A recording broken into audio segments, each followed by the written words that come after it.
New chapter. Um, we're supposed to start. Uh, okay, so we have finished. We have completed communication process and other things. Yes, ma'am. Okay.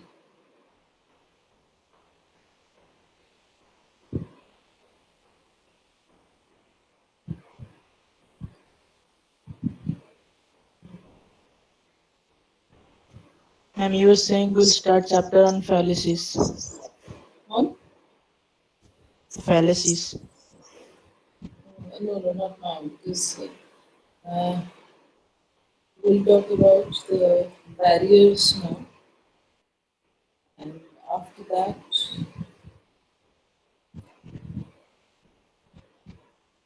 it's a long way to go to fallacy now.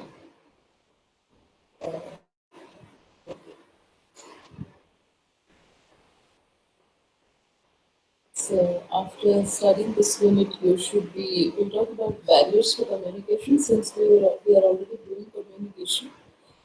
Um, this is the link up to communication process. We talked about how noise is a very small but very significant component of communication. So just this is a rejoinder to chapter the last unit that we were doing on communication process. So we talked about how noise contributes a lot to the impact of communication. So after studying this unit, you should be able to recognize the different barriers to communication, identify the major barriers to organizational communication, and learn steps to overcome these barriers and make communication effective.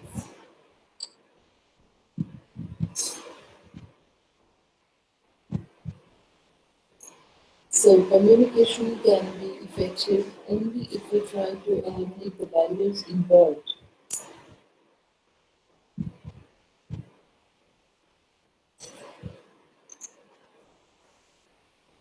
in the process. So many people think that communication, or communicating is easy and straightforward because this is what we've been doing all our lives. But what makes communication complex, frustrating, and difficult are the barriers. So barriers or noise. And of the many barriers, we will talk about the top barriers. So communication becomes complex or complicated because of the barriers that we come across. And we'll talk about some of the top barriers of communication.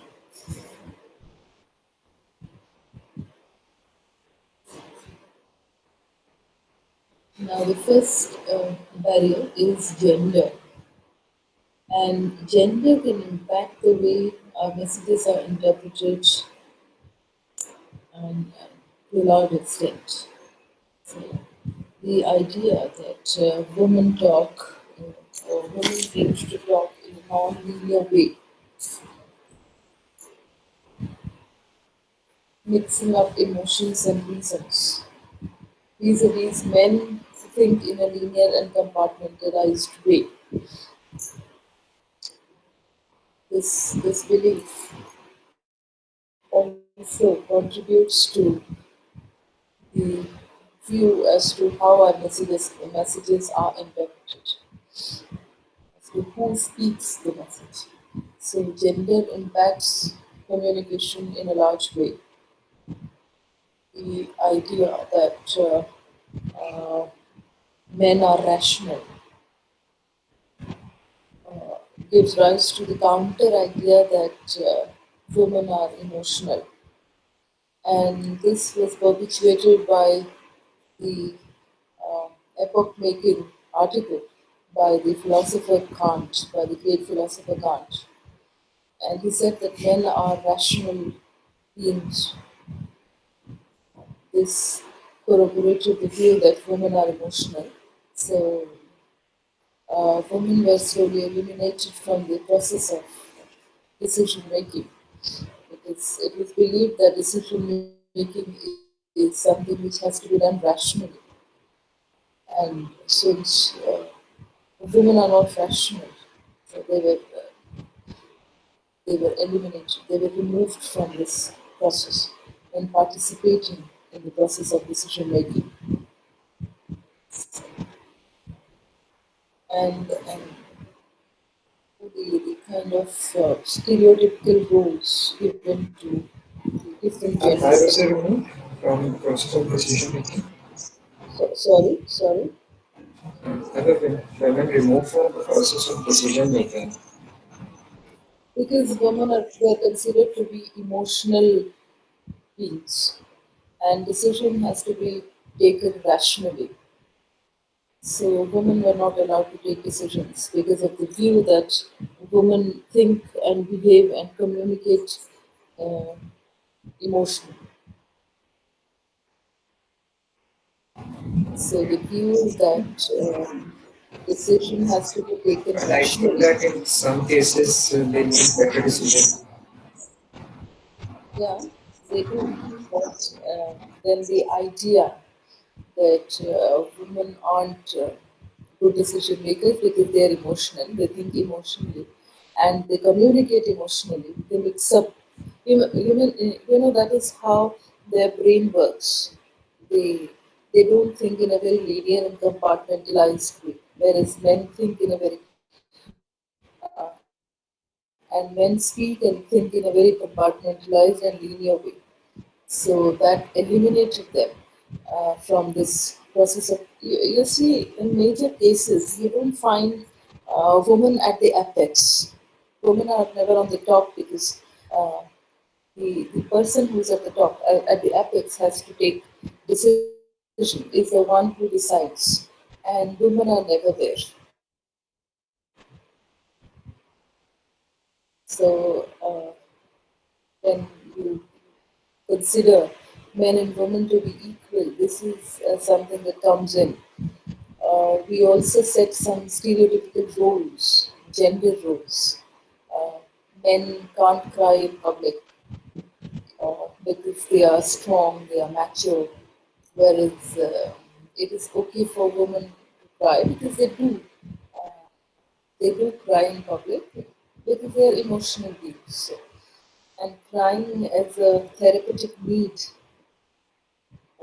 crying as an emotional need becomes the priority for women and not men because if you we equate crying with weakness, vulnerability. So men are given this impression that you have to be strong, you can't be vulnerable, whereas it is okay because women are vulnerable by default. So that is the idea that is propagated. If men cry in public, so that is seen as something not very advantageous to the position of men. And we can also look up the thesaurus and you find that the word manly and womanly represent two different qualities. Manly is seen as something very majestic, very courageous, full of strength and power, whereas womanly is weak, meek, feeble. These are the words associated with womanly. And being manly means being very strong and powerful, mature. These are the words we associate with manly. So our language is also is highly prejudiced, biased against a particular community, particular gender. But we are basically talking about gender as a barrier in communication, and this is primarily one of the reasons. The way uh, we expect women to talk, or the way women talk and men talk, are different, and this this completely removes women from decision making. So you see both the women and men trying to get equal rights, but then somewhere men are at the apex, and they are they take decisions. They are the decision makers. So we hardly see women taking decisions. They might be good in decision taking, women, but we don't see that. The possibility of women as decision makers is very weak, very feeble, rare chances. So that's one barrier. The second barrier is emotional. So one of the chief barriers is emotional barriers because free and open communication is concealed by fear, mistrust, and suspicion. Three words and three heavily loaded words: fear, mistrust, and suspicion. And we don't really communicate very openly and freely because we are suspicious of the other's intention. We don't trust the other guy, and we fear being judged. Right? So communication is not open.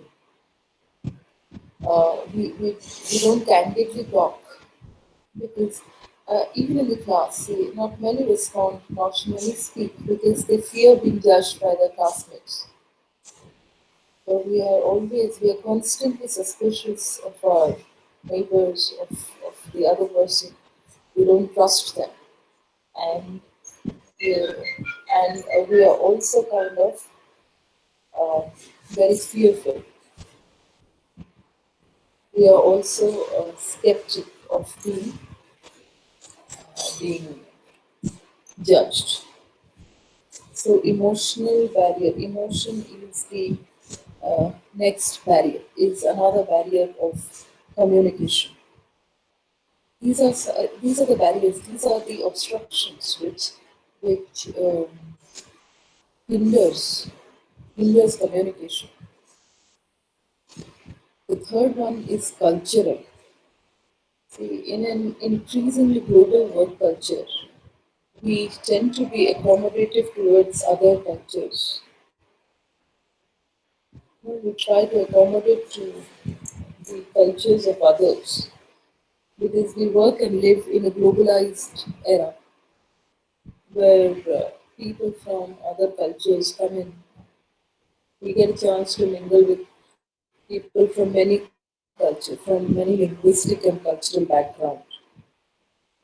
Uh, but what creates a barrier here is the notion of ethnocentrism. Now, ethnocentrism is detrimental for good communication and becomes a cultural barrier.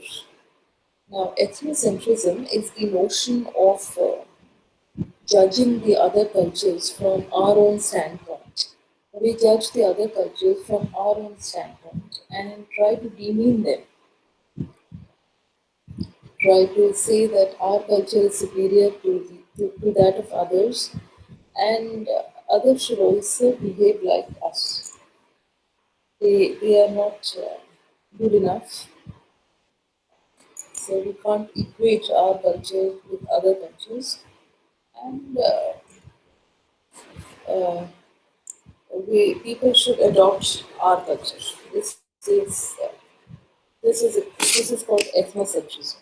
So when we judge other cultures from our own point of view and uh, try to justify how our culture is superior to others, we are basically into ethnocentrism, and this is not very good for for a global setup where we are working and where we are communicating with people from different cultural backgrounds.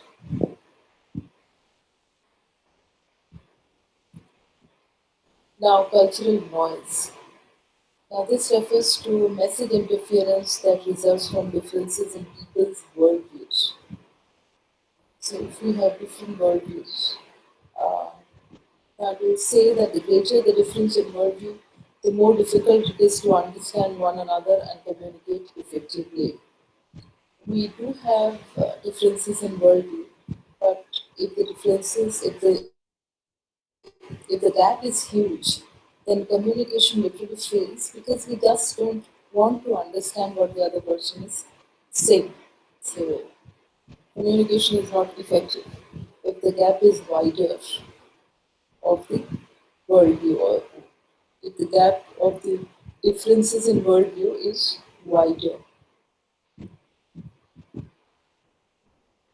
Now, due to globalization and liberalized policies and business, people around the world are traveling and working in multinational corporates.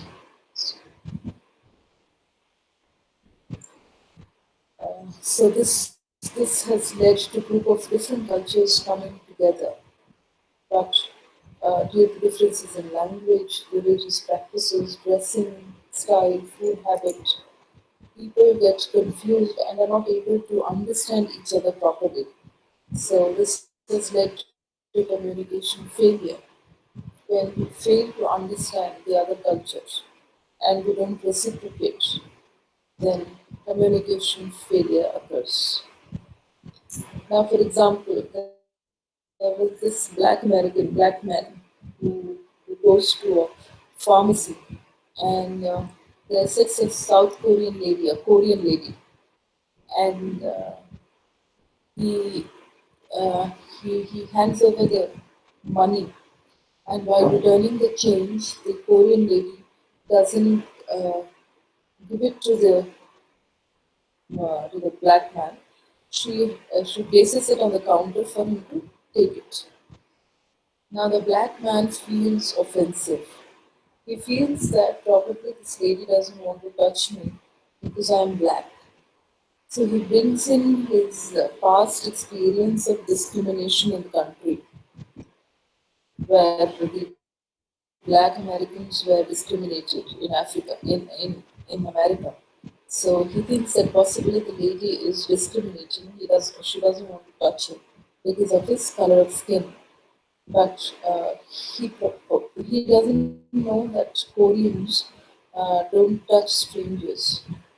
That's not the cultural norm usually in Korea. So since this man was a stranger, she placed the change on the counter. So now she has her own cultural belief. Man has his past cultural experience,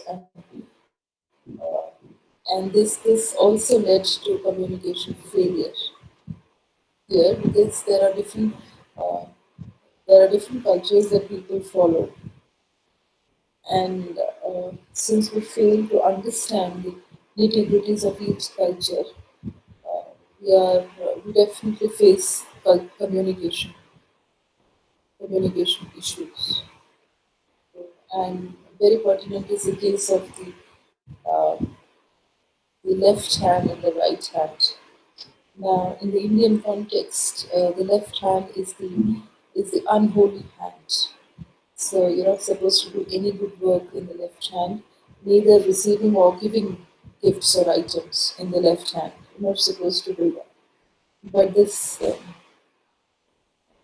sanctity that is associated with the right and the left hand is not so the case with other cultures.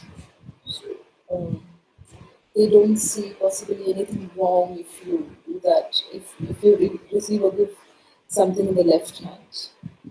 But for us, it is taboo. It is not acceptable behavior. So we might also mind when someone does that. But those taboos aren't there in their culture. So they possibly don't even know that we associate so much of sanctity to a certain hand. So culture also creates a lot of communication problem because we fail to recognize the different traits of an individual culture. What is acceptable, what is not acceptable in certain culture, we don't know. So we might get offended with something, or the other person might get offended with the way we behave. In Japan, they don't have the culture of disagreeing with their superiors in the workplace. They don't like to revolt or rebel against their superiors, or they don't even like to view or air their opinion against them to them. So uh, when Walmart was started in Japan, they really found it. But in America, it's not so. You can go easily and talk to them, talk to your superiors. In India also, we don't have the culture of sitting with our superiors and boozing or eating or having even a cup of coffee or fruits. No. But in America, that's not the case. So when Walmart started in Japan, they had a tough time inculcating this habit in their employees because they simply can't go and talk to their superiors like friends. So we have to understand the cultural nuances, the subtle nuances, which might create great communication failure, which might lead to communication failure. So we have to understand. Culture is a huge barrier uh, with multiple cultural nuances. It is really difficult for us to understand what is okay with one culture and what is not. Like the Germans don't like to be late. They are very, very punctual. They are essentially very punctual race. So when Jawaharlal Nehru wanted to meet Einstein once, he was 15 minutes late for his appointment, and Einstein never turned up. So Nehru waited for around half an hour and he never turned up. And his secretary said, no, he's not. He's gone to the lab and he's not coming. He's not showing because we were quite late for the appointment. So Germans are essentially a very punctual race. They don't like you to be late. They loathe. It's not only liking, they loathe people who are late for the appointment. So we have to understand the cultural nitty-gritties. All the more because we are working in a globalized setup. Um, like there's a little story that I was reading where there was this American family and a Chinese family who had just shifted to America, the neighborhood, and they have different ways of eating. Their food habits are different. So how difficult it was for the Chinese family to adapt to the American way of eating. There's a story about that. So what are the differences?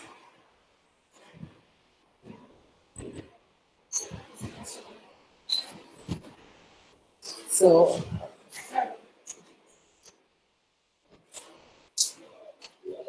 so they go to so the Chinese the Chinese family. This story was narrated by by the Chinese child, and he had to tell the way the Americans like having a buffet arrangement, which is not a very regular practice of the Chinese.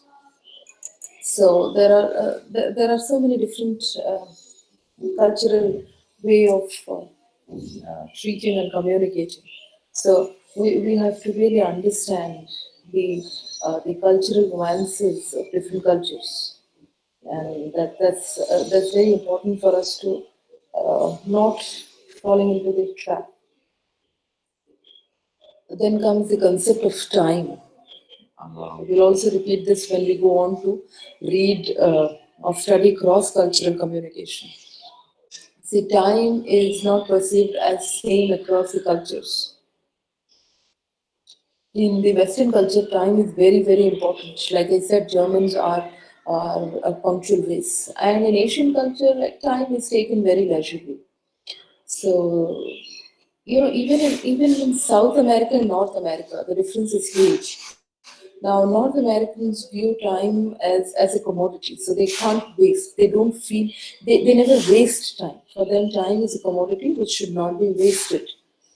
But for the South Americans, it is okay. They work in a very leisurely way. So the concept of punctuality also differs in cultures, and you must understand the difference where they don't appreciate being late, or it is okay. For Indians, it is completely okay if we are a little late. We don't meet the deadline. So I never find students meeting deadlines in because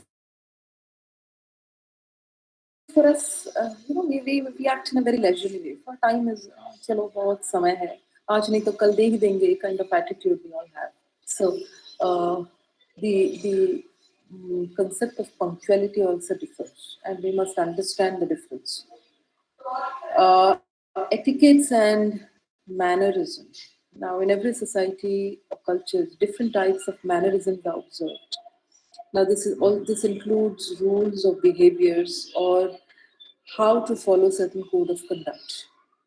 So there are different forms of address and salutation, and different methods of dressing, formal or informal. And this can be confusing sometimes. So our association with black dress or white dress is very different from that of the Western culture. And the how do we address the elders or the superiors, and the form of salutation also differs. Um, for the Western, it's a simple handshake will do. But in India, we know who to shake hands with, who to bow, who to greet with namaste, and who to touch the feet. So there are different modes of salutation for different people, right? So we must know this because they're very confusing at times. Even handshakes, different cultures have different ways of shaking hands. The Canadians shake hands in a certain way, which the Finnish people would not like, or maybe the English people would not shake hands the way the Americans would. So, shaking hands also differs from culture to culture, and we should understand this. For example, in India, it is okay to tell everything to a stranger. You can talk your heart out to a stranger, especially in train journeys. You find people really like mingling up and mixing and making friends with strangers in no time. So they have the habit of telling literally everything to the strangers, but that's quite not the case with English people. So if you ask them about their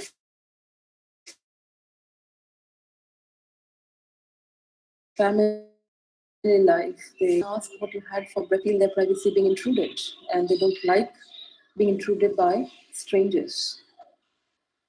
So culture is a difficult art, and the numerous cultures that we have across the globe, it becomes so difficult to kind of learn about the nuances of each culture.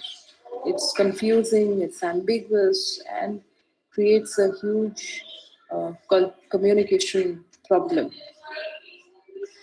Now, the next barrier is semantic barrier. Semantic is the choice of words in which we communicate, and that decides the quality of our communication. Now, words have different layers of meaning because they may mean different things to different people. How many of you read in general reading? Read anything? How many of you do that? Okay, one, two, only two of the 60 people, only two of you read. What about girls? They don't read? Okay. No? No other people read in the class? Lovely. That's a good thing. Not reading. Very good. Okay.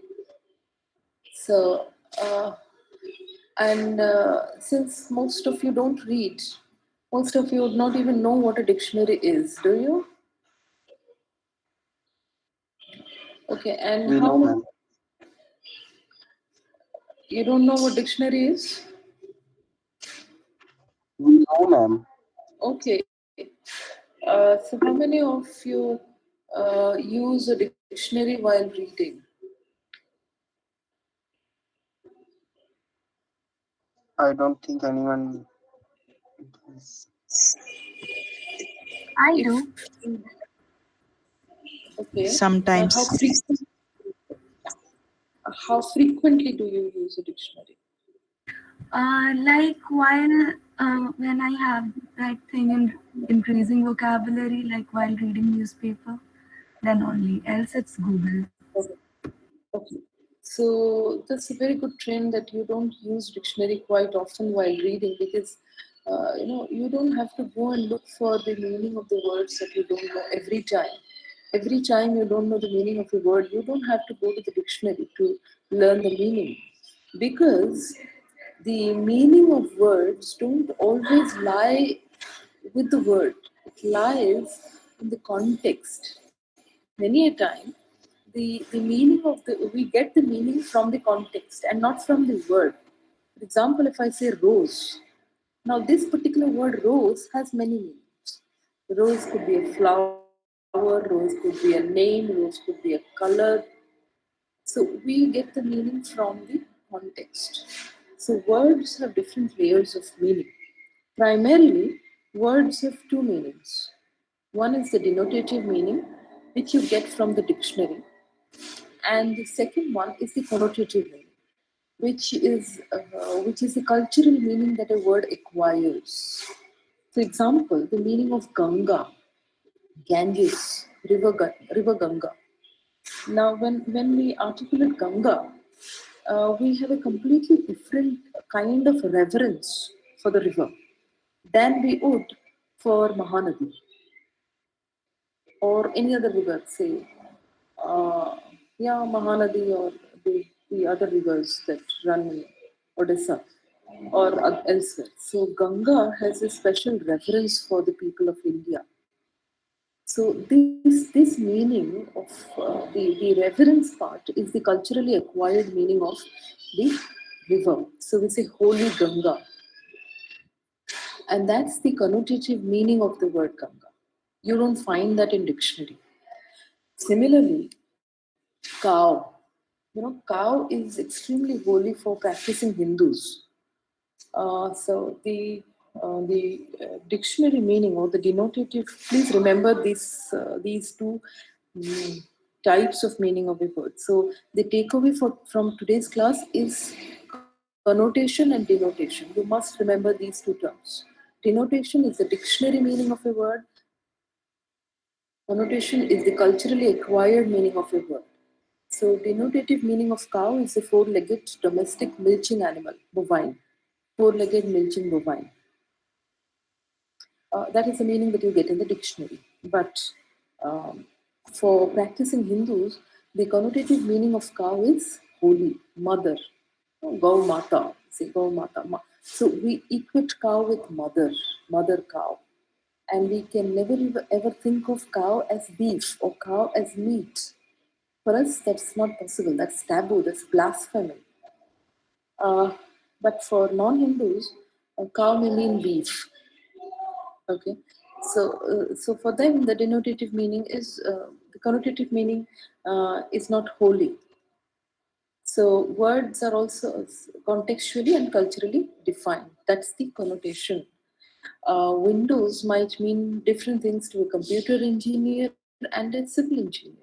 For civil engineer, Windows might you know what Windows means, and for computer engineer, Windows means something else. So words, the meaning from words is derived not only from the word or from the dictionary, but also from the context and the culture.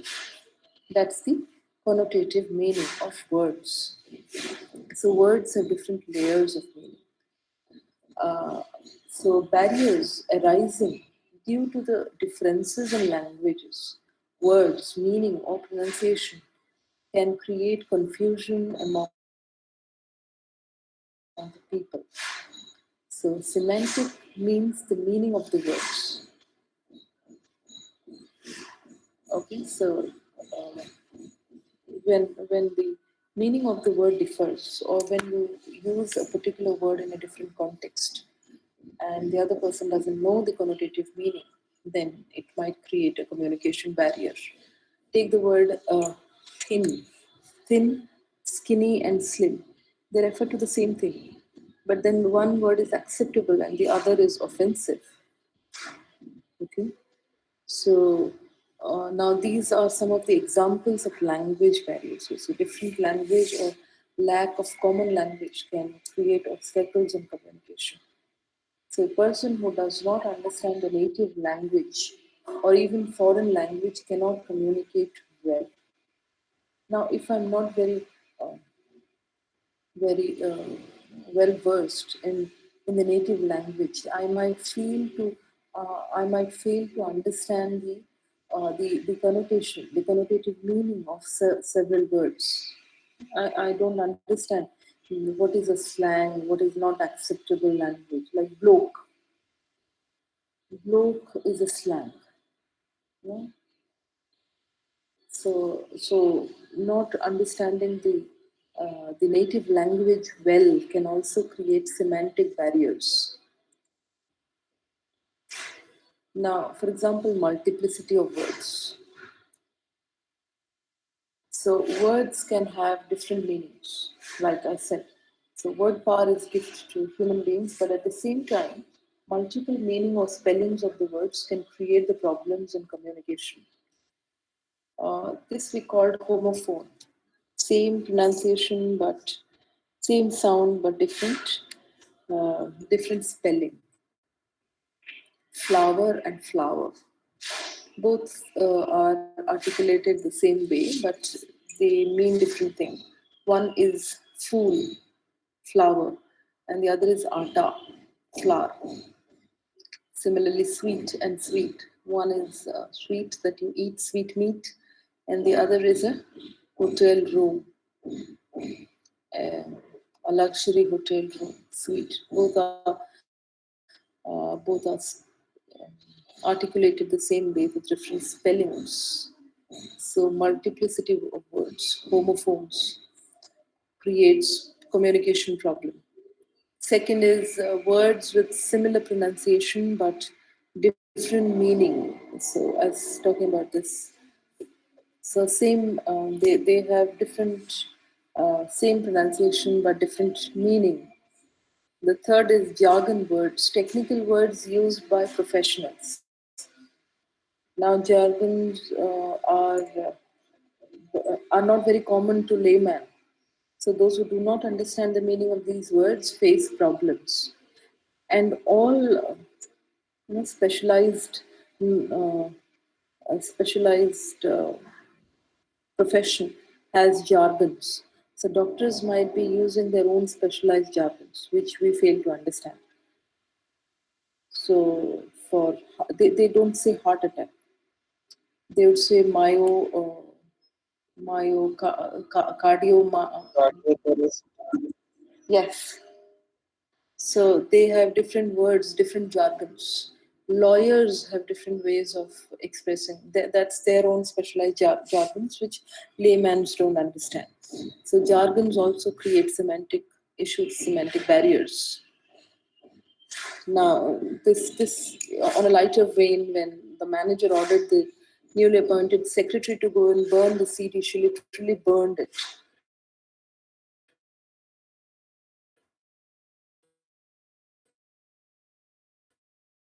because she didn't understand that burning means to copy different layers of meanings might create a lot of language barriers, semantic barriers. Semantic means meaning. So the barriers that we have, that we come across with different meanings of a particular word. This creates a lot of problem. So semantics is a major barrier of communication because of the multiplicity of words, uh, of the play of words. So good writers make use of play of words. So pun, one way is pun, pun. You say something, but you mean completely different thing. Pun. Maybe at times you say something. I mean, you articulate something, but you suggest something. So there is a suggestive meaning also. That's called dhwani in the Sanskrit theory. The Sanskrit theorists call this the dhwani theory, where poets and writers write something or articulate something, or people in general, they articulate something, but they actually mean something else. They suggest something else. That's called suggestive language. So in plain terms, the meaning is something different, but the suggestive meaning is something different, and very very difficult thing to interpret it. There was this example given in the Sanskrit text of suggestive meaning, where there's this priest who comes to the garden for collecting flowers every evening. Uh, and there are two lovers who go to who go to the garden, and the lovers are very disturbed by the presence of the priest. So one day they decided that they decided to talk when the priest comes, so that the priest overhears them unintentionally.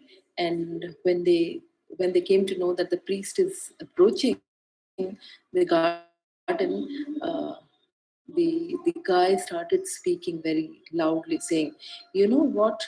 Um, the dog that used to disturb us in the garden is killed. It's no more. So we can now come very peacefully to the garden and spend some good time in the evening." And then the girl says, how was the dog killed? And the boy says, the lion from the forest, the ferocious lion from the forest had come to the garden and killed the dog. Now the meaning, the the transparent meaning that comes out of this dialogue is, from this speech setting, is that even the priest can come to the garden because the dog is no more. The dog who barks and who usually goes in chasing the priest is no more. It is killed. But the suggested or the hidden meaning is that the lion has come in. The lion has killed the dog. So the lion is more ferocious than the dog. So it is not advisable for the priest to visit the garden in the evening. That is the suggestive meaning. So suggested meaning also. So that's all this comes under semantic barriers, language barriers, right? Uh, I think we'll continue with the other barriers in the next class. So, any quick questions?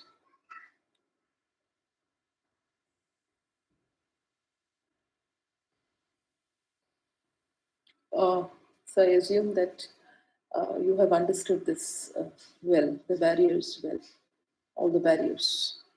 Yeah. Yes, no. See, you need to respond. Because, you must tell me yes or no at least. Yes, ma'am. Okay, so things are clear to you. So you have understood what barriers are. So I'll see you in the next class. Yeah, if you don't have any questions.